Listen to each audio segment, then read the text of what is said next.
Часцей за ўсё дзеці пакутуюць пры дарожна-транспартных здарэннях. Такіх выпадкаў з пачатку года ўжо больш за 40. 5 непаўналетніх загінулі.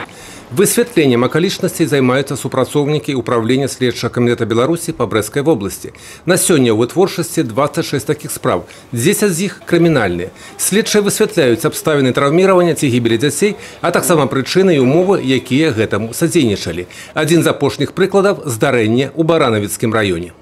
Последним примером стал факт травмирования 4-летней жительницы города Барановичи, которая на лето уехала с родителями к своей бабушке в один из сельских населенных пунктов области, где 28 июля текущего года в вечернее время, находясь на придомовой территории, залезла под прицеп, в результате чего прицепное устройство прицепа нанесло ей удар по спине и по голове.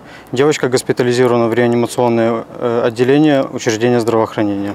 Летнія канікулы – перыяд, калі дзеці больш часу знаходзяцца без пільнага догляду дарослых. І як вынік, толькі ў траўматалагічнае аддзяленне Брэсцкай абласной дзіцячай бальніцы кожны дзень паступаюць до 50 дзяцей з рознымі траўмамі.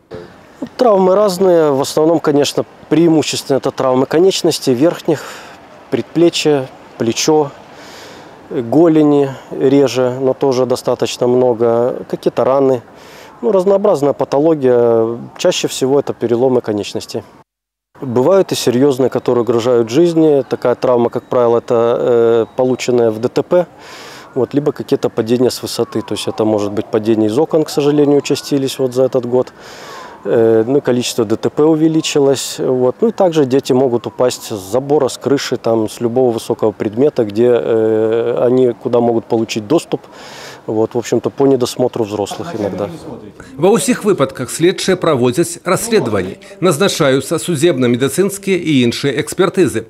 Таксама дэталёва вывучаюцца умовы жыцця, выхавання і побыту непаўналетніх з мэтай выпрацоўкі канкрэтных мер, якія накіраваны на прафілактыку падобных здарэнняў. Юрый Печур, Юрий Плинда, телерадиокомпания «Брест».